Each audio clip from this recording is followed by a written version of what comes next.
समाधि निर्धूतमलस्य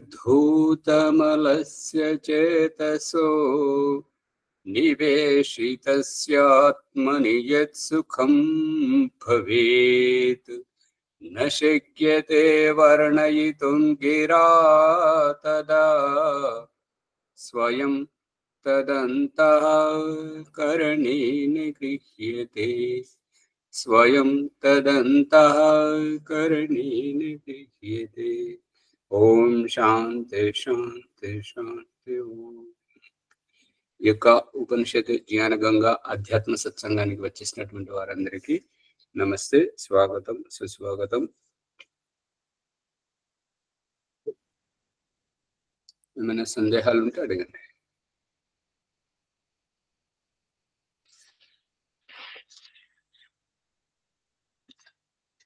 పుష్పమ్మ గారు ఏదో పెట్టారు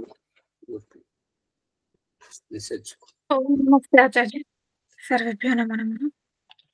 అయితే ఒక వ్యక్తి యోగా చేస్తుండే ఆచార్య, అక్కడ వెళ్తుండే అతను చనిపోయాడట. అక్కడ ఆ పరికరం ఊగుతూనే ఉంది ఆచార్య. ఆ పరికరం మీద కూర్చుంటుండే ఇప్పుడు యోగా చేసేవాడు. అది ఎలా అని వాళ్ళు ఏమనుకుంటున్నారు, ఆత్మ ఉంది అని అనుకుంటున్నారు ఆచార్య. పరికరం ఏంటి? అది పేరు తెలీదు ఆచార్య, మీకు వీడియో పెట్టాను. ఒక యంత్రంలో కూడా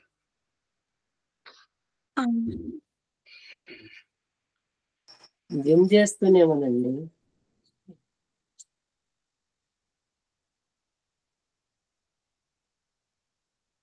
ఈ యొక్క యోగ సాధన చేస్తున్నప్పుడు ఎన్ని రోజుల తర్వాత లేచాడు అతను? పుష్ప గారు ఆచార్య ఎన్ని రోజుల తర్వాత లేచారని చెప్పారా? లేదా ఆచార్య. ఇదివరకు వీడియోలో చూపించడం జరిగింది. పరకాయ ప్రవేశం చేసినటువంటి శంకరాచార్య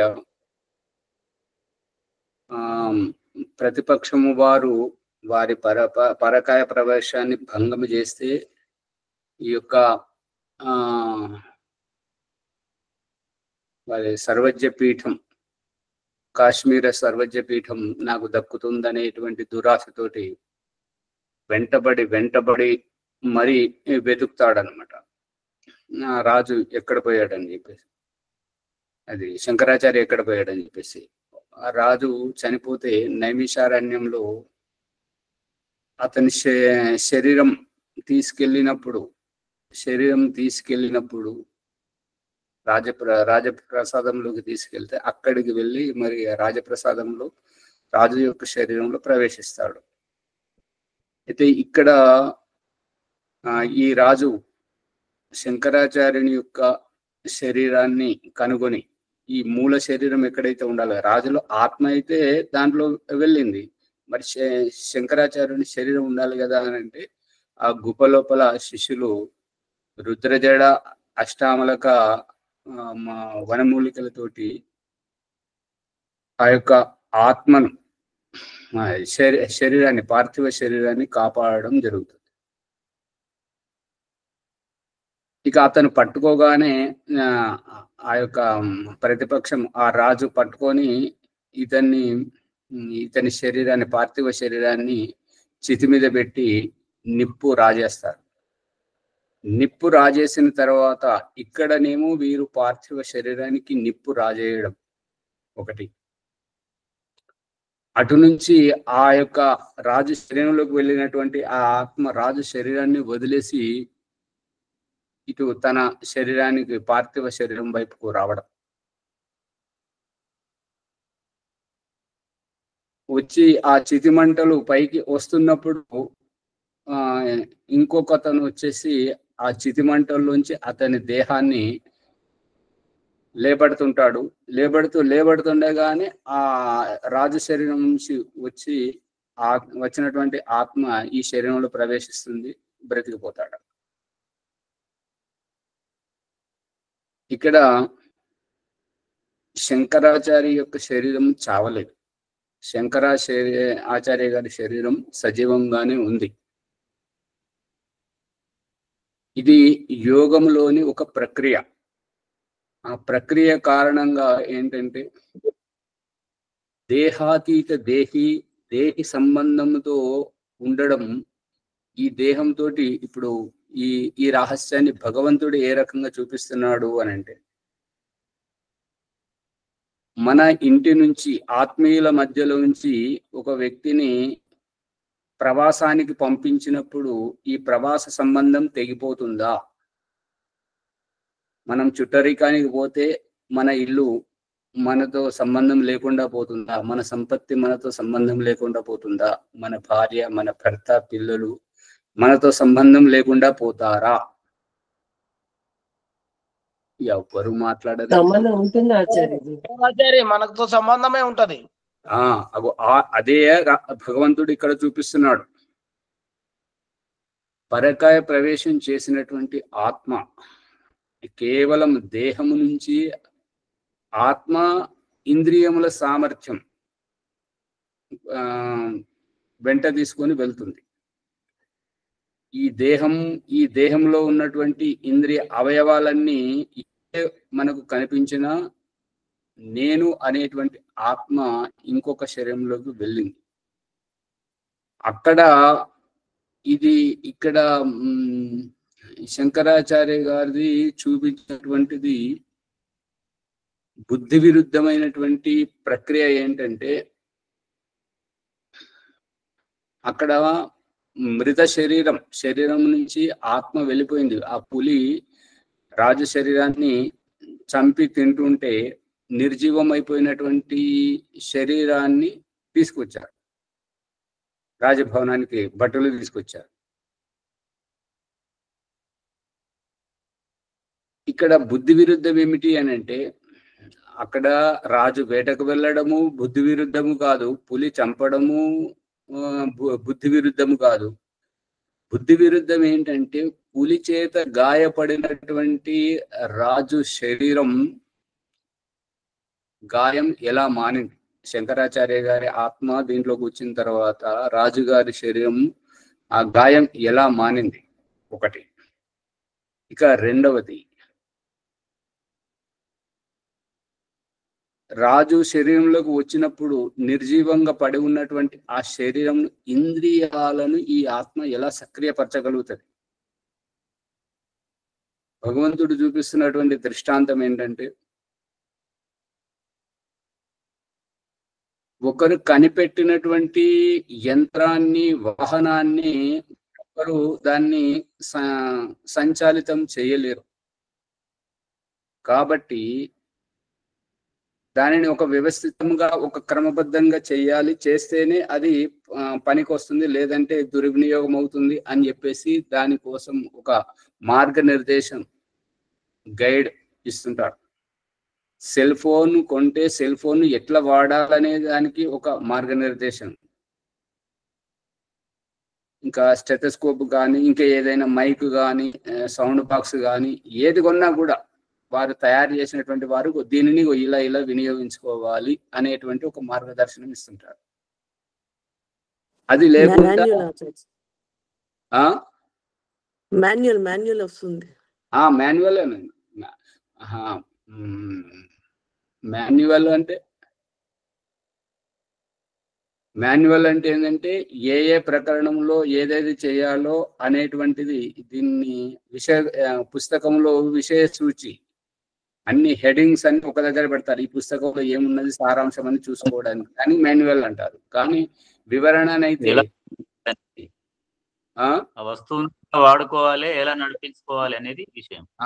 ఛార్జింగ్ ఎలా పెట్టాలి, ఎంతవరకు ఛార్జ్ చేయాలి, దీనికి బ్యాటరీ.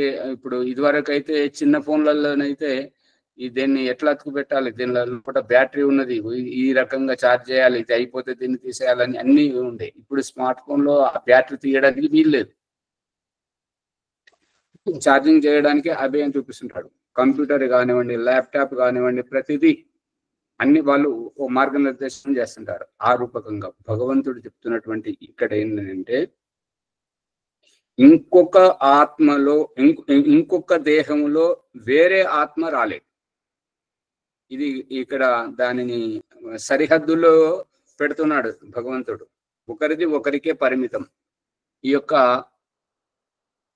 ఇప్పుడు రేషన్ కార్డు గురించి, ఆధార్ కార్డు గురించి, రేషన్ కార్డు గురించి ఇదివరకేమోనేమో వేలుముద్రలు తీసుకునేవారు. అది ఫోర్జరీ జరుగుతుంది కాబట్టి కంటి పాపలను లోపల కళ్ళద్దాల దాంట్లో చూడమని చెప్పేసి దాంట్లో స్కానింగ్ చేస్తున్నారు.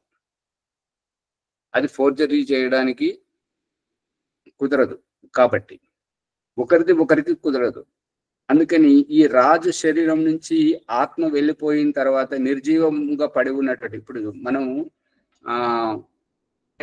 కదులుతూ ఉంటుంటాము. మనం వేసుకున్న బట్టలు కూడా ఆ రకంగా కదులుతాయి. అదే మనం విడిచి అక్కడ పడేసిన తర్వాత మనతో సంపర్కం లేనప్పుడు ఆ బట్టలు కదలాలంటే ఎట్లా? ఆ బట్టలు కదలాలంటే గాలి అయినా కావాలి, లేదంటే ఇంకొవరైనా కదిలించాలి. ఈ రెండు ఏ రకంగా అవుతుంది? కాదు కదా. ఇది ఇక్కడనే మనం పట్టుకోవాలన్నమాట. ఇక్కడనే బుద్ధి విరుద్ధమైంది అనమాట. రాజు శరీరంలో శంకరాచార్య గారి పంచప్రాణాలు వెళ్ళినాయి, ఆత్మ వెళ్ళింది. వెళ్ళినప్పుడు దాంట్లో ప్రవేశించగలదేమో, కానీ శరీరాన్ని ఎట్లా సక్రియపరుస్తుంటది? బుద్ధి ఈ యొక్క నరాలతోటి ఏ రకంగా సంబంధం ఏర్పడుతుంటది? కంటి నరాలతోటి ఏ రకంగా సంబంధం ఏర్పడుతుంటది? కాలు, వేలు, ఈ యొక్క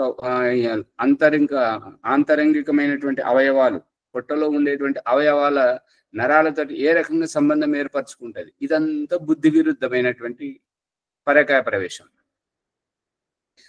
అసలైనటువంటి పరకాయ ప్రవేశం భగవంతుడు చూపిస్తున్న దృష్టాంతం ఏంటంటే,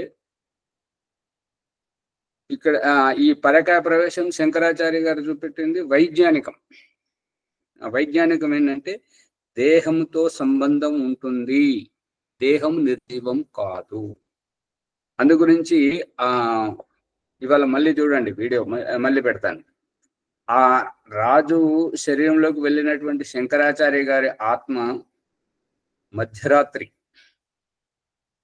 రాజభవనానికి బయటకు వచ్చి ధ్యానంలో కూర్చుండి ఈ శరీరాన్ని మర్చిపోయి మళ్ళీ అక్కడ విడిచిపెట్టి వచ్చినటువంటి శరీరాన్ని సజీవంగా సక్రియపరుస్తూ ఉంటాడు. ఇది వైజ్ఞానికం, చాలా లోతైనటువంటిది. ఈ యొక్క ఈ దేహాన్ని చూసుకోవడం, ఇది భగవంతుడు చూపిస్తున్న దృష్టాంతం ఏంటంటే ఈ విషయంలో ఇప్పుడు పెద్ద పెద్ద వాళ్ళు, మనం చిన్న వాళ్ళలో కూడా ఉంటది. పెద్ద పెద్ద వాళ్ళు ఏంటంటే ఎంత దూరం వెళ్ళినా సరే, వారు ఎక్కడికి వెళ్ళినా సరే ఫోన్ చేసి కనుక్కుంటారు. ఇంకో ఇంట్లో ఈ రకంగా జరుగుతుంది, ఇంకో వీరి చుట్టాలు వచ్చారు, ఇప్పుడు ఈ రకంగా అంటే వీరికి డబ్బులు ఇవ్వాలంటే ఈ రకంగా అని చెప్పేసి కనుక్కుంటాడు. అంటే వారు అక్కడ ఇక్కడ వారి యొక్క అనుపస్థితిని పూరిస్తున్నారు ఫోన్ ద్వారా. జరుగుతుందా లేదా? ఇది భగవంతుడు, ఇది భగవంతుడినటువంటిది. పరకాయ ప్రవేశం అనేటువంటి దానికి ఈ రకంగా సంబంధం ఉంటుందని చెప్పేసి భగవంతుడు మనకు కంటికి కనిపించేటట్టుగా నాటకీయ రంగంగా మనల్నే పాత్రధారణలు చేసి మనకి కనువిప్పు కల్పిస్తున్నాడు. శంకరాచార్య గారు చూపెట్టింది ఇదే. దీంట్లో ఇది వైజ్ఞానిక పూర్తిగా, ఇది తూచా తప్పకుండా ఆచరించడానికి ఆస్కారం ఉంది. కాబట్టి ఇప్పుడు చుట్టానికి వ్యక్తి వచ్చినట్టుగా ఆ శరీరం, ఆత్మ ఈ శరీరంలోకి రావచ్చు. ఈ శరీరం ఎప్పుడు జీవించి ఉన్నప్పుడు మాత్రమే. ఇప్పుడు అమ్మాజీ గారు వారి ద్వారా అయితే ఎక్కువ ఉంటుంటది వ్యవహారం. అయితే అది ఇక్కడ తెలంగాణలో మరి అంతగా ఆ రూపకంగా వినడం జరగలేదు. ఆంధ్రలో అమ్మాజీ గారు చెప్తుంటారు ఏంటంటే, వారు పోయారు కదా, పలకరించి వస్తారు. చనిపోయిన వాళ్ళను పలకరించారు అంటే అక్కడ చనిపోయారని వాళ్ళు పదం వాడరు. వాళ్ళు ఆయన పోయారు కదా, పలకరించి వస్తారు. పోయిన వాళ్ళని పలకరించి వస్తారా, ఉన్న వాళ్ళని పలకరించి వస్తారా?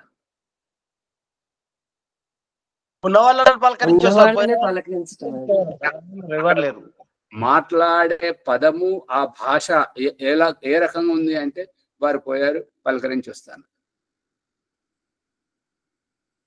దానికి దీనికి ఏమైనా సంబంధం ఉందా? ఎవరు పోయారని మీరు వెళ్తున్నారు వారింటికి, ఎవరిని పలకరిస్తారని అంటున్నారు, మీరు ఎవరిని పలకరిస్తున్నారు, ఎవరిని చూస్తున్నారు? ఈ చేసే వ్యవహారానికి మాట్లాడే మాటలకు ఏమైనా సంబంధం ఉందా? లేదు. అందుకని ఇక్కడ ఈ పరకాయ ప్రవేశం నుండి ఈ రకంగా ఇప్పుడు యేసు ప్రభు జీవితంలో, హజరత్ మొహమ్మద్ జీవితంలో, దీనినే దయానంద సరస్వతి జీవితంలో కొంత భాగం అజ్ఞాత వ్యవస్థ ఉంటుంది. సమాజంతో సంబంధం లేనటువంటి వ్యవస్థ ఉంటుంటుంది. ప్రతి ఒక్కరికి వస్తుంటాయి. ఎవరైతే సాధన చేస్తుంటారో, యేసు ప్రభు అయితే స్వయంగా చెప్పిపోతుంటాడు, నేను వెళ్ళిపోతున్నాను, 3 రోజుల తర్వాత తిరిగి వస్తాను, ఈ శరీరాన్ని కాపాడండి.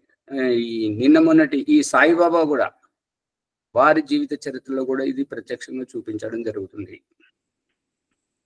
నేను వెళ్తున్నాను, మళ్ళీ వస్తాను, దీనిని కాపలాగాయండి జాగ్రత్తగా. ఈ సాయిబాబా చెప్పినటువంటిది, యేసు ప్రభువు చెప్పినటువంటిది ఒక రకంగా అవిద్య. ఏంటిది అంటే శరీరం ఆత్మ వెళ్ళిపోయిన తర్వాత నిర్జీవంగా ఉంటుంటది, దాన్ని చూసుకుంటూ ఉండడం.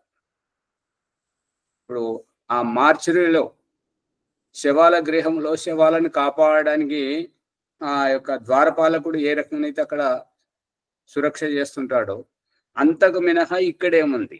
సాయిబాబా దేహంలోంచి ఆత్మ వెళ్ళిపోయినప్పుడు, యేసు ప్రభు జీవితంలోంచి శరీరంలోంచి ఆత్మ బయటకు వెళ్ళినప్పుడు ఇక్కడ కేవలం చూడడమే. అదే శంకరాచార్యుల్లో వైజ్ఞానికం ఉంది.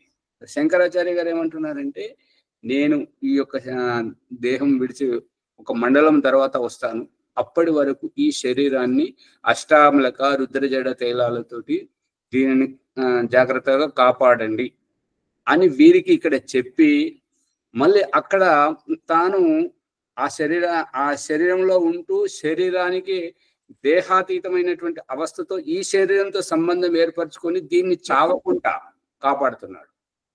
ఈ రహస్యాన్ని రామాయణంలోకి వెళితే రాముడు అయోధ్య వెళ్ళిపోయిన తర్వాత పుత్రమోహంతో వియోగం పొందినటువంటి దశరథుడు చనిపోతే భరతుడు వచ్చే వరకు యొక్క దశరథుని యొక్క శరీరాన్ని నెయ్యిలో పెట్టి కాపాడడం జరుగుతుంటది. చూసారా? నెయ్యిలో పెట్టి కాపాడడం జరుగుతుంటది, విశేషమైనటువంటి ఔషధాలతోటి కాపాడడం జరుగుతుంటది. ఈ యొక్క దశరథుని శరీరం జీవాత్మ లేదు కాబట్టి అది చెడు వాసన రాకుండా కాపాడటమే కదా ఆచార్యది. మధ్యలో రాకండి, ప్రసంగం లోతుగా వస్తుంది, కొంచెం మౌనం వహించండి, వినండి. అర్థం కాకపోతే మళ్ళీ అడగండి తర్వాత ప్రశ్న, రేపు సందేహాలు వ్యక్తం చేయండి, మధ్యలో రాకండి. దశరథుని శరీరం జీవ శరీరం, అది ఉన్నట్టుగా కాపాడడం, అది నేడు ఫ్రిడ్జ్ లో పెట్టి ఆత్మీయులకు వచ్చిన తర్వాత చూపించడం శరీరం. మహాభారతంలో గాంధారి గర్భం నుండి వచ్చినటువంటి మాంసం ముద్దను ఎన్ని ముఖాలంటే అన్ని విభాగాలుగా చేసి కొత్త కుండల్లో పెట్టి ఔషధాలతోటి నెయ్యి పోసి ఆ టెస్ట్ ట్యూబ్ బేబీ చేయడం. ఈ యొక్క గాంధారి ఈ గర్భం నుండి వచ్చినటువంటి ఆ మాంసం పిండానికి టెస్ట్ ట్యూబ్ బేబీ కౌరవులు పుట్టడం, ఇది సజీవమైనటువంటి జన్మ. ఈ యొక్క రామాయణంలో దశరథుని యొక్క శరీరం నిర్జీవమైనటువంటి శరీరం. ఈ సాయిబాబా గారు తన భక్తులకు తన శరీరాన్ని అప్పగించిపోవడం, యేసు ప్రభు గారు తన శరీరాన్ని భక్తులకు అప్పగించిపోవడం, ఇక్కడ వీళ్ళు కేవలం చూస్తూ ఉండడం, ఏమి చేయడానికి ఏమి లేదు. బైబుల్ ప్రకారం మరి సాయిబాబా గారి జీవిత చరిత్ర ప్రకారం అక్కడ వాళ్ళు చూపించినటువంటి అదే శంకరాచార్యులో వైజ్ఞానికం ఏమైందంటే మూలికలు కూడా వాటి తన శిష్యులకు కూడా యోగ సాధన వచ్చు, దాన్ని కాపాడడం కూడా వచ్చు. ఇక ఆ మూలికలు ఏవైతే ఉన్నాయో విధి విధానం చెప్పడం, అక్కడ తాను కూడా ప్రయత్నం చేయడం, ఇది వైజ్ఞానికం. పట్టుకుంటున్నారా రహస్యాన్ని? అందుకని అతను పుష్పమ్మ గారు చూడండి వీడియోను, నేను చూడలేదు వ్యస్తత వల్ల, ఇవాళ చూస్తాను. అయితే ఈ యొక్క లేచి రావడం అంటే పరకాయ ప్రవేశం. ఇప్పుడు మరి ఆ యంత్రం ఏంటో మరి చూసిన తర్వాత మళ్ళీ దీనిలో సందేహ నివృత్తి చేసుకున్నాం. ఆ యంత్రం మీద దేని మీద అయితే కూర్చున్నాడో ఏదైతే మీరు చెప్తున్నారో, వీరికి ఈ అజ్ఞానులకు వారికి ఒక సంకేతం ఇస్తున్నారు. ఏంటంటే ఇతడు చావలేదు, బ్రతికే ఉన్నాడు అనేటువంటి సంకేతం మినహా అక్కడ ఏమీ లేదు. అర్థమవుతుందా పుష్పమ్మ గారు? అర్థమవుతుంది ఆచార్య. కానీ ఇక్కడ మళ్ళీ వారి ఆత్మనే వచ్చింది ఇలా చేస్తుంది అని అనుకుంటున్నారు ఆచార్య. అమ్మగారు అక్కడ చూపించింది, ఒకవేళ మీరు చెప్పేదే నిజమైతే అది వైజ్ఞానికం. ఎందుకు అని అంటే ఈ యొక్క శంకరాచార్య గారి పరకాయ ప్రవేశంలో ఆ రాజు శరీరంలోకి ప్రవేశించి రాజును సజీవంగా లేబట్టడం అది బుద్ధి విరుద్ధం. భగవంతుడు చూపిస్తున్నటువంటి ఈ దృష్టాంతం ప్రకారం ఇప్పుడు ఈ రహస్యాన్ని ఇంకా స్పష్టంగా తెలుసుకోవాలి అని అంటే గర్భాధానంలో ఆత్మ ముందు వచ్చి ఆ ఆత్మ కర్మఫలాకారంగా వీరికి కన్ను ఎప్పటి వరకు ఉండాలి, వీరికి ఈ వినికిడి శక్తి ఎప్పటి వరకు ఉండాలి, కాళ్ళు చేతులు ఉండాలా ఉండకూడదా అనేటువంటి వైవిధ్యంగా ఆ కర్మఫలానుసారంగా దేహంలో పిండం తయారవుతుంది. మరి ఇక్కడ పరకాయ ప్రవేశం చేయడానికి వచ్చినటువంటి ఆత్మనేమో చాలా ఉద్బుద్ధమైనటువంటి స్థితి. మరి ఆ రాజు తాగుడు తినుడు తోటి ఆ యొక్క ఎంతమంది చెలికత్తెలతోటి దాంట్లో ఉంటుంటాడో ఆ వ్యసనాల ప్రభావము ఈ శంకరాచార్యంలో ఎందుకు లేదు? ఎందుకంటే దేహం దానికి అలవాటు పడింది. ఆత్మకు అటువంటి అలవాట్లు ఏవీ లేవు. శంకరాచార్య ఆత్మ పవిత్రాత్మ. కానీ రాజు ఆ చెలికత్తెలు వాళ్ళు భార్య రణివాసం అదంతా చూస్తుంటే, ఇవాళ మళ్ళీ చూడండి వీడియో వస్తుంటది, చాలా జాగ్రత్తగా చూడండి. ఇక్కడ శంకరాచార్య గారు ఆత్మ వచ్చినప్పుడు రాజు శరీరానికి ఉన్నటువంటి ఆ బుద్ధి తత్వము, ఆలోచన విధానము, ఆ చూసేటువంటి తత్వము, ఆ కళ్ళు ముక్కు చెవులు, వాటిని సక్రియపరిచి ఈ యొక్క శంకరాచార్య గారి ఆత్మ ఎలా సక్రియపరిచింది. ఒకవేళ ఇది సత్యమే అయితే ఎవరైనా నిరూపించగలిగితే ఎవ్వరు చావరు, చావుకు ఆస్కారమే లేదు. ఎందుకు అనంటే ఎవరో ఒకరిని అక్కడ ఆ శరీరం క్షతవిక్షతమై చావు బతుకుల్లో ఉంటే ఆ శరీరాన్ని విడిచిపెట్టి ఇంకో శరీరంలో దూరొచ్చు కదా. ఆచార్యజీ ఒక అనుమానం వస్తుంది, ఏమొస్తుందంటే ఈ వాసనలు ఆత్మకు అంటుతాయా? అదే కదా, ఆత్మకు అంటుతాయా? ఇప్పుడు ఈ రకంగా అంటే మరి ఈ కుంటితనం ఏంటి, ఈ గుడ్డితనం ఏంటి, పురుషుడు గర్భధానం చేసి పక్కకు జరగడం ఏంటి, స్త్రీయే 9 మాసాలు భరించడం ఏంటి, శిశువును తెలివిమంతుని సంస్కారవంతుని చేయడానికి గర్భంలో సంస్కారాలు ఏ రకంగా నేర్పిస్తుంటారు. మరి స్త్రీకే ఎందుకు శిశువు పుట్టిన తర్వాత ఆ పాలివ్వడము, ఆ మలమూత్రాలు కడగడం, స్నానం చేయడం, ఆలన పాలన ఇవి ఎందుకు? మనిషికైతే ఉన్నది. సరే, పశువు ఎట్లా నేర్చుకుంటున్నది? పుట్టినటువంటి ఆవు దూడ నీళ్ళలో పడేస్తే అది ఈదుకుంటూ వస్తుంది. పక్షిదైతే రెక్కలు కొట్టుకుంటే ఎగరగడానికి ప్రయత్నం చేస్తుంది. ఇది ఎక్కడికి వెళ్ళి వచ్చినాయి?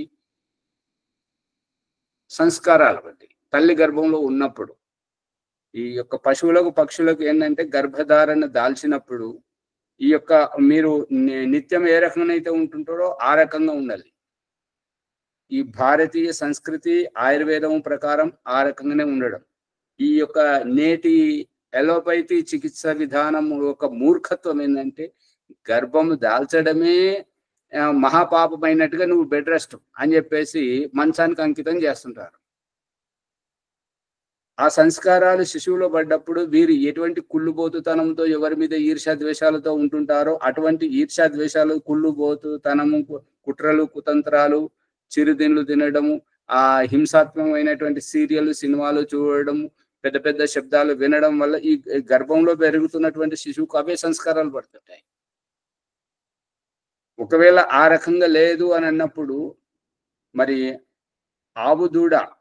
ఈనైనటువంటి ఆవు దూడ మరి తల్లిలాగానే నడవడము చేయడము, ఆ నీళ్ళలో పడేస్తే ఈదడానికి, మరి తల్లి ఆ పొదుగు దగ్గరికి తీసుకెళ్తే పాలు తాగడానికి ప్రయత్నం చేయడం అప్పుడు పుట్టినటువంటిదే. ఇవన్నీ ఎక్కడికెళ్ళి వస్తున్నాయి? పూర్వజన్మ సంస్కారాలు. పూర్వజన్మ కాదు, తల్లి ఎట్లయితే చేస్తుంటుందో ఆ రకంగా తల్లి నుంచి నేర్చుకుంటుంది గర్భంలో ఉన్నప్పుడు. పక్షులు ఎగరడానికి ఎక్కడికెళ్ళి నేర్చుకుంటున్నాయి, తిండి తినడానికి ఎట్లా నేర్చుకుంటున్నాయి, పశువులు గడ్డి మేయడానికి ఎక్కడికెళ్ళి నేర్చుకుంటున్నాయి. ఆరోగ్యం బాగలేనప్పుడు తినకుండా ఊరికే పడుకోవడం ఎక్కడికెళ్ళి వస్తుంది? ఇవన్నీ దాని వాసనలు దీనికి అంటుతున్నాయి, ఆ అలవాట్లు వస్తున్నాయి, తప్పనిసరిగా అంటుతాయి. కాబట్టి అదైతే ఆ గర్భధానం చేసినప్పుడు అక్కడ తండ్రి శరీరం నుండి తల్లి శరీరం నుండి వచ్చేటువంటి దానికి ఇది వర్తిస్తుంది. కానీ ఇక్కడ ఏంటంటే శరీరం ఒకరిది. ఇప్పుడు ఆ పరిస్థితి ఏంటంటే ప్రసంగం మధ్యలో చెప్పాలనుకున్నా ప్రసంగం ఏంటంటే ఇంటి స్థలము అన్ని దిశలతోటి అన్ని రకాలుగా ఇష్టపూర్వకంగా ఎంచుకున్నటువంటి స్థలములో ఇష్టపూర్వకంగా ఇల్లు కట్టుకొని నివసించేటువంటి వ్యక్తి అడ్డదారిన అపార్ట్మెంట్ కొనుక్కొని దాంట్లో తాను ఇష్టమున్నట్టుగా వసతులు లేకపోయినా సర్దుకోవడానికి ప్రయత్నం చేసి సతమతం అవుతుంటారు. ఇంకా అలవాటు పడ్డ తర్వాత దాంట్లో జీవిస్తుంటారు. ఇద్దరికి తేడా లేదా? మనం గుడ్డ తీసుకొని మన ఇష్టపూర్వకంగా వస్త్రాలు కుట్టించుకోవడం ఒకటి, రెడీమేడ్ గా దొరికేటువంటి కొనుక్కొని వేసుకోవడం ఇంకొకటి. తేడా లేదా?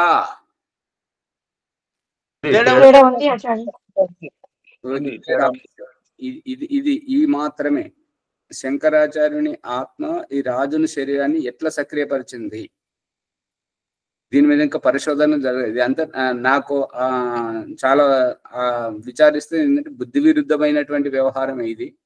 అందు గురించి టెస్ట్ ట్యూబ్ బేబీలోకి రండి. టెస్ట్ ట్యూబ్ బేబీలో అక్కడ ఏం చేయడం జరుగుతుంది? ఆత్మను స్వయంగానే పిండోత్పత్తి దశకు సక్రియపరచడం జరుగుతుంటది. ఎప్పుడైతే పోషక విలువలు అందడం లేదు, ఇప్పుడు ఏంటంటే ఈ శుక్ర కణాన్ని టెస్ట్ ట్యూబ్ బేబీలో పెడితే పిండం ఎదగదు. చెప్పండి రజనీయమ్మ గారు. ఆచార్య శంకరాచార్య ఎందుకు అలా చేస్తారు? అక్కడ వేరే రహస్యం. ఇప్పుడు నాకు ఏదైనా రహస్యం, ఇప్పుడు యోగ సాధనలో ఒక ప్రక్రియ ఉన్నది అన్నమాట. ఎవరైతే యోగ సాధన చేస్తూ పరిస్థితి అర్థం కాక సతమతమవుతుంటారో వారికి అందులో ప్రావీణ్యం పొందినటువంటి ఆత్మలు వచ్చి సహకరిస్తుంటాయి. ఎవరైతే అనారోగ్యంగా అవుతుంటారో అటువంటి వారికి మంచి ఆరోగ్యకరంగా మంచిగా ఎదిగినటువంటి ఆత్మలు వచ్చి వీరికి సహకరిస్తుంటాయి. ఇవన్నీ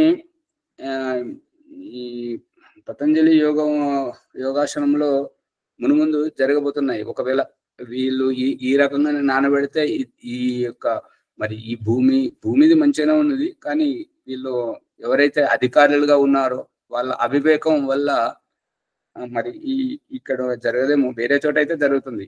ఈ ప్రక్రియనైతే మనము దాన్ని చేద్దాం. కాబట్టి ఈ యొక్క ఆత్మ టెస్ట్ ట్యూబ్ బేబీలో పెట్టినప్పుడు ఏంటంటే కేవలం దాంట్లో పరిసరాలను సమకూరిస్తే కాదు, పోషక విలువలు అందాలి. అందుకని ఈ క్లోనింగ్ పద్ధతి అర్థమైతే ఈ టెస్ట్ ట్యూబ్ బేబీ అర్థమవుతుంది. టెస్ట్ ట్యూబ్ బేబీ అర్థమైతే పరకాయ ప్రవేశం అర్థమవుతుంటది. క్లోనింగ్ లో ఏంటి వారు చెప్పింది ఏంటంటే గొర్రె శరీరం నుంచి ఒక అణువును తీసుకొని ఇంకొక గొర్రెను తయారు చేశాడు. అంతేనా? ఇంకేమైనా ఉందా? అది సచిత్రంగా ఓం ప్రకాష్ పరలోకంలో పెట్టాడు చూడండి. ఆ రకంగా ఆ ఒక్క అణువుతోటే ఇంకొక శరీరం, ఇంకొక జీవితం తయారైతే మరి చనిపోయినటువంటి వ్యక్తి వీళ్ళు ఎంతో మంది అమ్మాయిలను బలాత్కరించి చంపేస్తున్నారు ఘోరంగా. మరి ఆమె పట్ల ఏం జరిగింది అనేటువంటిది, ఆమె శరీరం నుండి ఒక సెల్, ఒక కణం తీసుకొని మళ్ళీ ఆవిడను సజీవంగా చేసి ఆమె పట్ల ఎవరెవరు ఎట్లెట్లా చేశారని చెప్పేసి వారికి శిక్ష విధించవచ్చు కదా. అజ్మీర్లో జరిగినటువంటి ఘటన అక్కడ ఏంటంటే, అమ్మాయిలను వశపరుచుకొని ఒక వర్గం వారు బలాత్కరించడం. నీవు ఇక్కడ ఈ బాధ నుంచి బయటకు రావాలంటే మీ అక్కను తీసుకురా, మీ చిన్నమ్మను తీసుకురా, లేదంటే మీ వదినే బాగుంది కదా అని అట్లా సంబంధికులు కూడా ఈ ఉచ్చులోకి లాగి పెద్ద రాద్ధాంతం చేస్తే దాదాపు విస్ఫోటం జరిగి ఇది ఇప్పటిది కాదు, దాదాపు 35 సంవత్సరాల కింద, 35 చాలా సంవత్సరాలు అయింది. అయితే ఆ ఘటనలో వాళ్ళని ఎవరినైతే దోషులుగా పట్టుకున్నారో వాళ్ళని 25 సంవత్సరాలు జైల్లో పెట్టి పోషించారు. మొన్న చనిపోయారు. మీకు ఎవరికైనా గుర్తుందా ఈ ఘటన? తెలియదు ఆచార్యజీ, తెలియదు. మరి ఆచార్యజీ ఎందుకు అట్లా ఆడవాళ్ళ పట్ల మగవాళ్ళు? అది విడిచిపెట్టండి, అది వేరే ప్రశ్న. వారి దుర్బుద్ధి, వారి అది ఏంటంటే మాకు ఎదురయ్యలేరు, మేము ఏదైనా చేయగలుగుతాము అనేటువంటి వారే అటువంటి దురాఘాతాలకు వస్తారు. అట్లా చేసేటువంటి వారు లేదా ఎవరైనా రాజకీయ నాయకులను చంపేసినటువంటి వారు, వాళ్ళను ఎవరు చంపారు అనేటువంటిది హంతకుడు నిర్ధారితం కాలేదు, దొరకలేదు అని అన్నప్పుడు వారు చనిపోయిన వారిని బ్రతికిస్తే మరి ఎవరైతే చంపారో, ఎవరైతే ఇదంతా చేశారో అంత బయటపడుతుంటది కదా. అందుకని ఈ క్లోనింగ్ అసఫలం, ఫెయిల్ అయిపోయింది, అది సరైనటువంటిది కాదు. ఈ టెస్ట్ ట్యూబ్ బేబీలో ఏం జరుగుతుంది? పురుష శరీరం నుండి శుక్రకణం, స్త్రీ శరీరం నుండి రజస్సు వచ్చినప్పుడు ఆ రెండు కలిసినటువంటి ఆ విభాగమును బయటపెట్టి ప్రయోగించడం జరిగింది. మొట్టమొదట ఆ ప్రయోగం ఆ రకంగా పెడుతూ తాను ఎదిగితే సరే, ఎదగకపోతే మళ్ళీ గర్భంలో తెచ్చిపెట్టడానికి అక్కడ ఆ ఏర్పాట్లు తీసుకొని చేశారనమాట. ఈ పిండం ఏ రకంగా ఎదుగుతుంది అంటే దానికి పోషక విలువలు అందాలి సమయానుసారంగా. దానిని జాగ్రత్త పరిచినప్పుడు ఏ ఇబ్బంది లేదు. ఆ పోషక విలువలు ఎక్కడ దొరుకుతాయి అంటే తల్లి శరీరం నుండి అవి తీసుకోవడం. ఇప్పుడు అద్దె గర్భంలో ఏం జరుగుతుంది? అద్దె గర్భం అంతా మామూలు గర్భధానంతో, అద్దె గర్భం స్త్రీ పురుషుల కలయికతోటి పురుషుని శరీరం నుండి శుక్రకణం వచ్చింది, ఆవిడ గర్భంలో పెరుగుతుంది. కానీ ఈ టెస్ట్ ట్యూబ్ బేబీలో ఏంటంటే గర్భం నుంచి తొలగించి బయట ఉత్పత్తి చేయడానికి ప్రయత్నం చేయడం. ఇక దయానంద సరస్వతి 2వ సముల్లాసంలో గర్భధాన సంస్కారంలో గర్భస్థ శిశువును సంస్కరించడానికి తల్లిని తండ్రిని బ్రహ్మచర్యాన్ని పాటింపజేయడం, మరియు గర్భం దాల్చిన తర్వాత పుంసవన సంస్కారం సీమంతోనయనంలో మంచి వాళ్ళ సాంగత్యంలో ఉండడం, చంపడము అటువంటివి చూడకుండా ఉండడం, కూలిపోయే ఇండ్లను, ఇరిగిపోయే చెట్లను కూల్చేసేటువంటి ఇటువంటి వాటికి దూరంగా ఉండి మంచి వేద విద్య పారాయణం, వేద మంత్రాలు, ధార్మిక చర్చ, యజ్ఞం చేయడం, ఇటువంటి వాటితోటి తల్లిని సంస్కరించడం తోటి ఇవన్నీ పడుతుంటాయి. కాబట్టి ఇక్కడ వారు లేశారు అన్నదానికి వారు చనిపోలేదు. మొన్న ఆచార్య మొన్న ఒక పేపర్లో అట్లా చదివిన, కొంతమంది ఆత్మహత్య చేసుకున్న వాళ్ళు, మందు దాగి చచ్చిపోయిన వాళ్ళు, వాళ్ళ ఆత్మలు ఇట్లా ఇప్పుడు బతికుండోళ్ళ వచ్చి ప్రేతాత్మలు జమని వాళ్ళకి అట్లాంటి కోరికలు ఉంటే వాళ్ళు తీర్చుకుంటున్నారని చదివిన ఆచార్య. అది కరెక్ట్ అవుతుంది అట్లా? మీ అభిప్రాయం సరిగా లేదు, మళ్ళీ చెప్పండి, ఆతృత పడకండి, నెమ్మదిగా చెప్పండి. ఇప్పుడు చనిపోయేటప్పుడు ఆత్మహత్య చేసుకొని మందు దాగి లేకుంటే బాయిలా దుంకి ఇట్లా చనిపోయిన వాళ్ళ ఆత్మలు ఇప్పుడు ఉన్నోళ్ళకు వచ్చి ప్రేరేపిస్తాయి, వాళ్ళకి అలవాట్లు ఉంటే అవే అలవాట్లు వాడుకుంటున్నాయి ప్రేతాత్మలు. ఆ విధంగా పేపర్లో దాంట్లో చదివిన. ఇప్పుడు శంకరాచార్య గారి ఆత్మ రాజు శరీరంలో ప్రవేశించి, చనిపోయిన రాజు శరీరంలో ప్రవేశించి వారిని సజీవంగా, రాజు సజీవంగా బ్రతికి ఉన్నట్టుగా లేవడం. ఇప్పుడు పుష్పమ్మ గారు చెప్పినటువంటి వ్యక్తి చనిపోలేదు అని మరి ఆ పుష్పమ్మ గారు ఎలా అర్థం చేసుకున్నారో తెలియదు. ఇప్పుడు మళ్ళీ వీడియో చూస్తుంటే తెలుస్తుంది. వారు చనిపోయిన వారు లేచి రావడం అనేటువంటిది. మళ్ళీ ఇప్పుడు మీరు చెప్తున్నటువంటిది చనిపోయిన వారి శరీరంలో రావడం, బ్రతికున్న వారి శరీరంలో రావడంకి వీల్లేదు. ఇప్పుడు బ్రతికున్న వారి శరీరంలో వచ్చి వారి ఆధిపత్యం వీరిలో చూడడం అంటే భగవంతుడు చూపిస్తున్నాడు ఇది కుదరని పని అని చెప్పేసి చుట్టరికంతో మనల్ని తీసుకొచ్చినప్పుడు ఆ ఇంటి యజమాని చుట్టముగానే విడిగా ప్రత్యేకతలతో చూపిస్తున్నాడా లేదంటే ఒకటేనా? అదే చుట్టాన్ని యజమాని ఆహ్వానిస్తే కదండి ఇంట్లోకి వచ్చేది. మళ్ళీ ప్రసంగానికి దూరంగా వెళ్తారు ఎందుకమ్మా? విడిగా ఉంటుంది, విడిగానే చూపిస్తుంది. విడిగా ఉంటుంటది. ఇప్పుడు ఏంటంటే ఆ చుట్టముగానే ఉండి ప్రత్యేకతలను అందుకుంటాడు. ఆతిథ్యాన్ని, విశేషమైనటువంటి ఆతిథ్యాన్ని అందుకుంటాడు. విశేష భోజనం, విశేష వంటకాలు, విశేష వారి పడుకోవడానికి ఒక ఆదర గౌరవాలన్నీ అందుకుంటాడా లేదా? ఏది మాట్లాడారు, ఎక్కడ దొరికారండి? అందుకుంటాడా? మరి కాకపోతే వీళ్ళు దురుద్దేశంతో వచ్చినటువంటి ఇప్పుడు ఈ ఆత్మల విషయము అదే ఇప్పుడు దొంగోడు వస్తాడు, దురుద్దేశంతో వస్తాడు. మంచి వాళ్ళు వస్తారు, ఆదర సత్కారాలు అందుకుంటుంటారు. ఏ రకంగా నేను బయట వాళ్ళు లోపలికి రావడమే కదా అమ్మగారు ఇక్కడ. అందుకని ఈ చనిపోయిన శ్యామలయ్య గారు చెప్తున్నటువంటిది, ఈ శంకరాచార్య గారు చెప్పేటువంటిది రెండు ఒక్కటే. వారి ఆత్మ వీరిలోకి రావడం బ్రతికున్న వారిలోకి రాదు, ప్రభావితం చేయలేదు. బ్రతికున్న వారిని ఎందుకు ప్రభావితం చేయలేదు అనేటువంటిది భగవంతుడు చూపిస్తున్నాడు. చుట్టరికంలో ఇప్పుడు చుట్టముగా వచ్చినటువంటి వ్యక్తి ఇంటి యజమాని భార్య పట్ల తన భార్యగా వ్యవహరిస్తాడా? ఆ ఇంటి యజమాని పిల్లలు తన తండ్రిగా వచ్చినటువంటి అతిథిని భావిస్తారా? ఒక మనోరంజకం ఏంటంటే అతను భార్య అతను చూసిన అనుభవాన్ని బట్టి చెప్తున్నాడు. ఏంటంటే భార్య చనిపోతే బాగా విలపిస్తున్నాడు, ఏడుస్తున్నాడు. ఎందుకు? అతని స్నేహితులు వచ్చి అడుగుతున్నాడు, ఏంటి నీ భార్య అంటే అంత ప్రేమనా నీకు, అంతగా ఏడుస్తున్నావు అంటే, ప్రేమ కాదేమో కదా, మరి ఎందుకు ఏడుస్తున్నావు అని అంటే, నేను చిన్నప్పుడు చూసిన ఏంటంటే ఎవరైనా తల్లి చనిపోతే ఆ బంధువులు స్త్రీలు, మిగతా స్త్రీలంతా వచ్చి మీ అమ్మ లేదా, మీ అమ్మ పోతే మేము ఉన్నాం కదా, నాకు బిడ్డ లాంటి వాడివి అని చెప్పేసి స్త్రీలు అంటారు. అదే పురుషులకు అది తండ్రి చనిపోతే, అరే నేను ఉన్నాను కదా తండ్రిలాగా, నేను నీకు ఏ లోటు రాకుండా నేను అన్ని చూసుకుంటాను అని చెప్పేసి పురుషులు చెప్తుంటారు. మరి నాకు భార్య చనిపోయింది కదా, మరి ఏ భార్య వచ్చి అని భార్య చనిపోతే అంతే ఏడుస్తున్నాం, మేము ఉన్నాం కదా అని చెప్పేసి ఒక్కరంటలేరు, అందుకే వస్తాం ఏడుస్తున్నాను అంటున్నారు. అర్థమవుతుందా?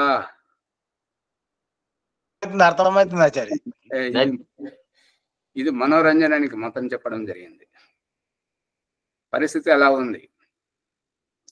అందుకని ఇక్కడ ఈ యొక్క చనిపోయినటువంటి ఆత్మ శరీరంలో, నిర్జీవ శరీరంలో ఇంకొక ఆత్మ వచ్చి ఇదివరకు బ్రతుకున్న వారిలాగా చేసేటువంటిది, వ్యవహారం చేసేటువంటిది ఇప్పుడు శంకరాచార్య గారి రాజు గారి శరీరంలో ప్రవేశించడం అనేటువంటిది అది బుద్ధి విరుద్ధమైనటువంటి ఇది. నాకైతే ఆ రకంగా అనిపించింది. ఎవరైనా దాన్ని సత్యమని నిరూపిస్తే అంతకు మించినటువంటి విద్య ఇంకేది ఉండదు. ఇది భగవంతుడు చూపిస్తున్నటువంటి సృష్టికి విరుద్ధమైనటువంటి ప్రక్రియ. ఇవాళది చాలా లోతుగా వచ్చింది, అవసరమైనదే. మనం ముందుకు వెళ్ళాలంటే ఇది అవసరమయ్యేదే. చాలా జాగ్రత్తగా వినండి, పదే పదే వినండి, సందేహాలు వ్యక్తం చేయండి. సాయిబాబా గారిది, యేసు ప్రభు గారిది, వారు వెళ్ళిపోవడం మళ్ళీ తిరిగి రావడం. దయానంద సరస్వతి జీవిత చరిత్రలో కూడా దయానంద సరస్వతి కూడా గురువు విరజానందం దగ్గర నుండి వచ్చిన తర్వాత అజ్ఞాతంలోకి వెళ్ళాడని చెప్పేసి జీవిత చరిత్రలలో ఉంది. ఆ జీవిత చరిత్రలో ఉన్న దాన్ని పరిశోధకులు ఏమని చెప్పారంటే, వారు ఏకాంతంలో సాధన చేసేవారు. ఈ సాధన యొక్క రహస్యం గురించి చెప్పడం ఏం జరుగుతుంది అని అంటే, ఈ యొక్క కనబడకుండా పోవడానికి కారణం ఎందుకు అని అంటే, ఈ యొక్క ఓం ప్రకాష్ ఇదివరకు కూడా మీకు చెప్పాడు, ఇప్పుడు మళ్ళీ అదే ప్రసంగం వస్తున్నది, మళ్ళీ జాగ్రత్తగా వినండి. ఎవరైతే ఈ కళ్ళు తెరిచి మనం చూసుకుంటూ చెప్తుంటామో అది వినేటువంటి వారు దానిని ఆచరించవచ్చు, ఆచరించకపోవచ్చు. అదే ఆధ్యాత్మిక భావజాలంతో కళ్ళు మూసుకొని తన్మయత్వ భావంతో ఎప్పుడైతే చెప్పడం జరుగుతుంటుందో ఎదుటి వారి మీద లోతుగా ప్రభావం పడుతుంటే వారు తప్పనిసరిగా అది దాదాపుగా ఆచరించి తీరుతారు. ఇది గమనించండి. అర్థమవుతుందా? అర్థమవుతుంది ఆచార్య. అవును. అందుకని ఈ ఈ ఈ ప్రకరణం సాయిబాబా తిరిగి రావడం, యేసు ప్రభు తిరిగి రావడం, మళ్ళీ ఈ కొంతమంది ఎవరైతే తిరిగి వస్తున్నారో ఇక్కడ వీళ్ళది బుద్ధి విరుద్ధంగా ఎందుకు అని అంటే ఈ శరీరానికి సురక్ష చూపెట్టట్లేదు. యేసు ప్రభు కానీ, హజరత్ ముహమ్మద్ కానీ, ఈ యొక్క సాయిబాబా కానీ వీళ్ళు ఈ శరీరానికి సురక్ష చూపెట్టట్లేదు. శంకరాచార్య దాంట్లో సురక్ష చూపెట్టారు. ఈ దేహం విడిచిపెట్టిన తర్వాత ఆ శరీరాన్ని ఆగం చేయలేదు, శిష్యుల మధ్యలో పెట్టారు, దానికి చికిత్స గురించి చూపించారు. కాబట్టి శంకరాచార్య దేహం విడిచి వెళ్ళడం, మళ్ళీ దేహంలోకి రావడం, తన దేహంలోకి రావడం, ఇది పరకాయ ప్రవేశంలో వైజ్ఞానికమైనటువంటిది, మనం ఆచరించదగినటువంటిది. అది రాజు శరీరంలోకి వెళ్ళి రాజును సజీవంగా చేసి రాజరికం చేయడం, రణివాసంలో రాణితో వ్యవహారం చేయడం, చిలకత్తలు, అదంతా బుద్ధి విరుద్ధమైన. నాకు అర్థమైంది, నేను చెప్పాను. దీంట్లో మీకు సత్యాన్ని గ్రహించండి, ఆ సత్యాన్ని వదిలేయండి. ఈ యొక్క బ్రహ్మ ముహూర్తంలో లేచి నా హృదయాంతఃకరణలో ఉన్నటువంటి భగవంతుడు నా చేత ఈ విషయాలు చెప్పిస్తున్నాడు, మిమ్మల్ని నిద్ర లేపేసి మీ హృదయ అంతఃకరణలో నుండి మిమ్మల్ని వినిపింపజేస్తున్నాడు. ఇదంతా చేసేది ఆ భగవంతుడే. కాబట్టి మరి మనం పుణ్యాత్మలమై ఉండి ఈ యొక్క విషయాన్ని వినగలుగుతున్నాం, ఆలకించగలుగుతున్నాం. మన వల్లనే అందరూ మంచిని గ్రహించాలని చెప్పేసి అందరికీ సద్బుద్ధిని ప్రసాదించాలని కోరుకుంటూ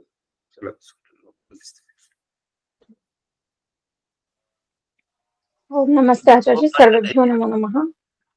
ఈ పరకాయ ప్రవేశం గురించి చాలా వివరంగా చెప్పారు ఆచార్య గారు. ధన్యవాదాలు ఆచార్య. ఈరోజు ఈ వీడియోని లైక్ చేసి షేర్ చేయండి, సబ్స్క్రైబ్ చేసుకోండి. ధన్యవాదాలు ఆచార్య. ఈరోజు వైదిక సంధ్య స్వర్గం రజనమ్మ గారు. అమ్మగారు ఒక్క నిమిషం, ప్రభాకర్ గారు చెప్పండి, ఏదో చెప్పబోతున్నారు. ఓం ఆచార్యజీ, ఈరోజు మన తరగతి పూర్వాభ్యాసంలోని ఒక సందేహం, ఇడా పింగళ సుషుమ్న నాడులు మన శరీరంలో ఎక్కడ కలుసుకుంటాయని. అది మీరు బాలరాజు గారు చెప్తున్నారు, శ్యామలయ్య గారు చెప్తున్నారు. ఇవి కొన్ని ఆన్లైన్ లో చెప్పే కంటే వ్యావహారికంగా కొన్ని మనకు దారి దొరుకుతలేదు కదా. మరి విడిచిపెట్టి ఎక్కడన్నా పోదామంటే మరి వేరే చోట మళ్ళీ కొత్త ప్రయత్నం చేయాల్సి, వీళ్ళు ఆసక్తి స్పందించట్లేదు. అందుకని ఇది మనము ఈ యొక్క మీరు నాడీ చికిత్స గురించి కూడా అడిగారు, అది కూడా మనం ఒక్క దగ్గర ఎదురెదురు కూర్చున్నప్పుడు అవుతుంది. వారి ప్రాణాయామం అడుగుతున్నారు శ్యామలయ్య గారు, అవన్నీ ఎదురెదురు కూర్చున్నప్పుడే అవుతాయి. అదే కలుసుకోవడం అంటే భృకుటి స్థానం అని నేను అనుకున్నాను. మరి అది ఇప్పుడు వీళ్ళు బయట మీరు వీడియోలు చూడండి, యూట్యూబ్లలో చూసినప్పుడు కనిపిస్తుంటాయి ఏంటంటే నాభితోటి శ్వాస తీసుకోవడం ఉంటారు. నాభిలోకి గాలి పోదు, గాలి రాదు, లోపలిది బయటకు పోదు, బయటది లోపలికి రాదు. ఇప్పుడు శ్వాస తీసుకోవడం అంటే ముక్కుతోటి మనం ఏ రకంగా అయితే బయట గాలిని లోపలికి తీసుకుంటున్నాము, లోపలిది బయటకు వదులుతున్నాము, ఆ రకంగా నాభితోటి తీసుకుంటామనే వాళ్ళు వీడియోలు పెట్టారు. అదంతా ఇంకా మరి వారి విద్యతకి వదిలేయాలి, వారిని సమీక్షించడం కాదు.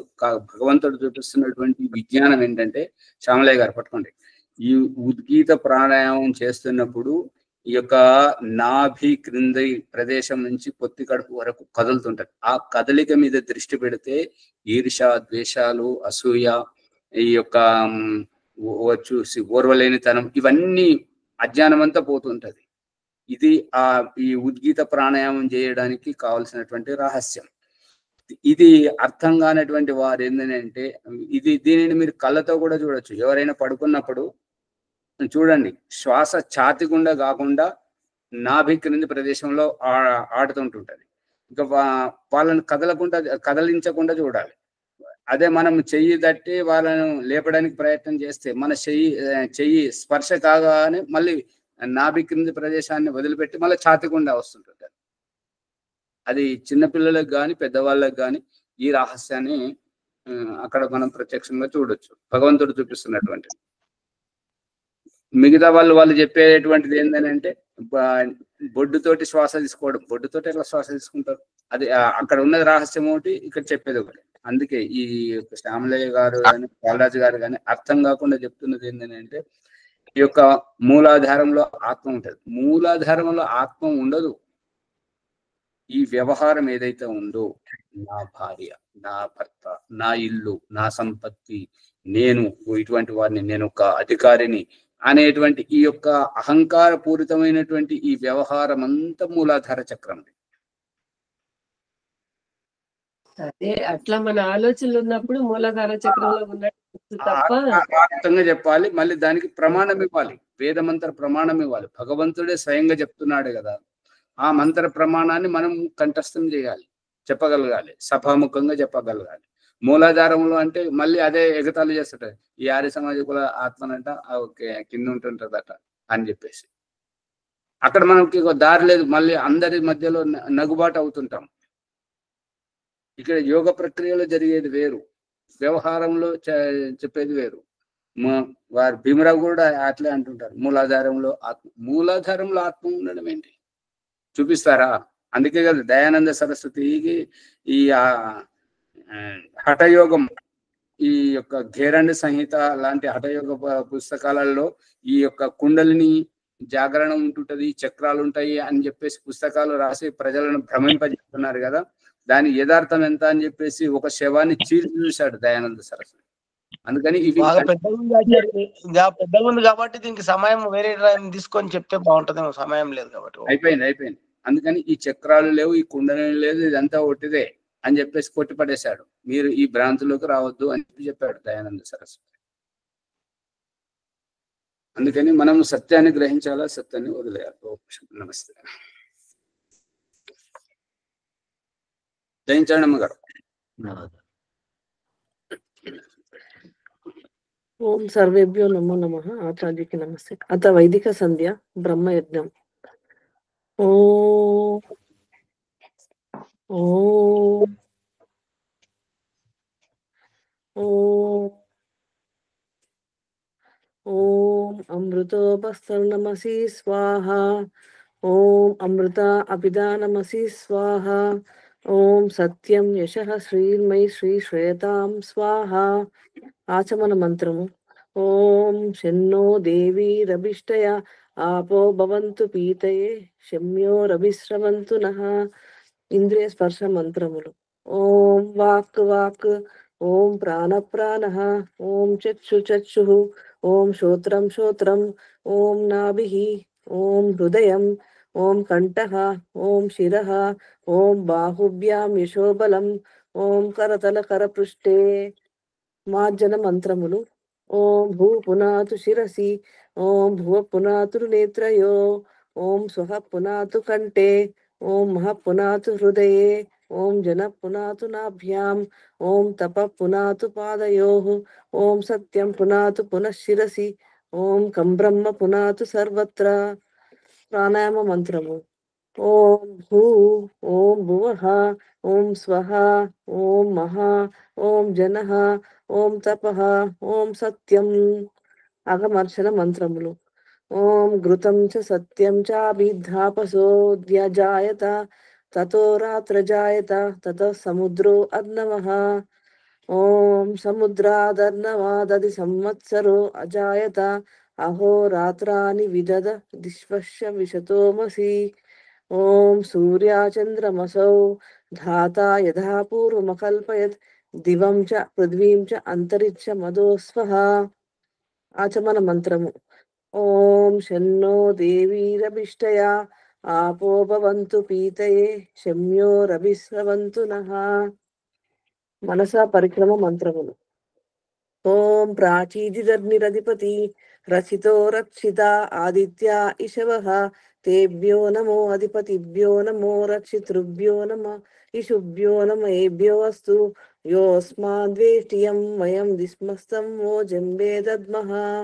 ఓం దక్షిణాది ఇంద్రోరధిపతి స్థిరశ్చిరాజీ రక్షిత పితర ఇషవః తేభ్యో నమో అధిపతిభ్యో నమో రక్షితృభ్యో నమ ఇషుభ్యో నమ ఏభ్యో అస్తు యోస్మాద్వేష్టియం వయం ద్విస్మస్తం వో జంబే దద్మః. ఓం ప్రతీచీ దిగ్వరుణో అధిపతి పృదాకు రక్షితాన్నమిషవః. తేభ్యో నమో అధిపతిభ్యో నమ రక్షితృభ్యో నమ ఇషుభ్యో నమ ఏభ్యో అస్తు యోస్మాద్వేష్టియం వయం ద్విస్మస్తం వో జంబే దద్మః. ఓం ఉదీచీ దిగ్వరు సోమో అధిపతి స్వజో రక్షితా శని ఇషవః. తేభ్యో నమో అధిపతిభ్యో నమో రక్షితృభ్యో నమ ఇషుభ్యో నమ ఏభ్యో అస్తు యోస్మాద్వేష్టియం వయం ద్విస్మస్తం వో జంబే దద్మః.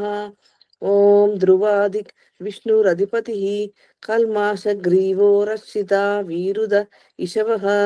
తేభ్యో నమో అధిపతిభ్యో నమో రక్షితృభ్యో నమ ఇషుభ్యో నమ ఏభ్యో అస్తు యోస్మాద్వేష్టియం వయం ద్విస్మస్తం వో జంబే దద్మః.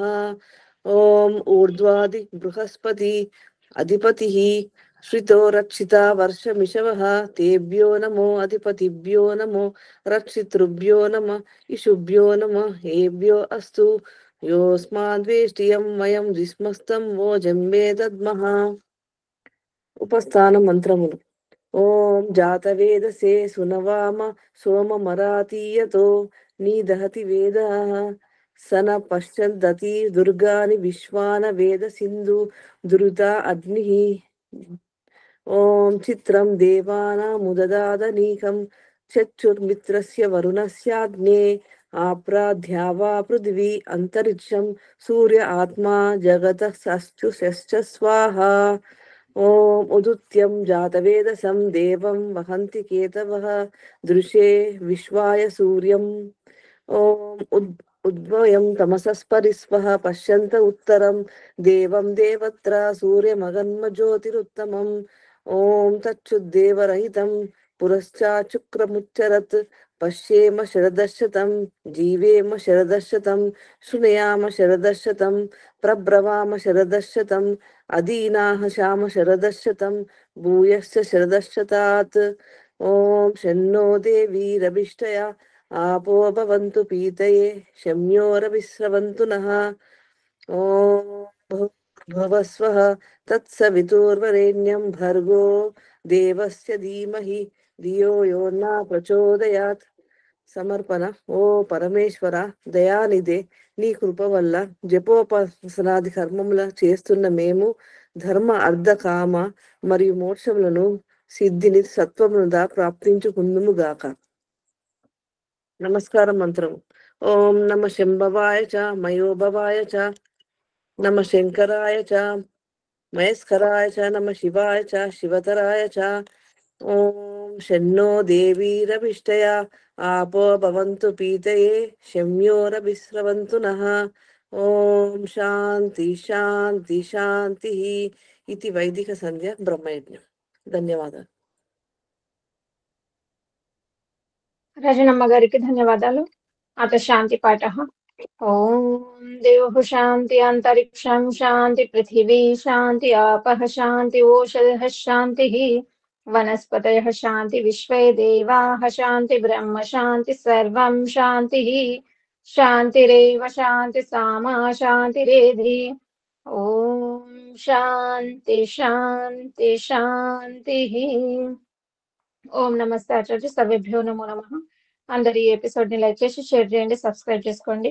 ఈ పరకాయ ప్రవేశం గురించి ఏదైనా సందేహాలు ఉంటే కామెంట్ రూపంలో పెట్టండి. ధన్యవాదాలు ఆచార్య. ఓం నమస్తే ఆచార్య.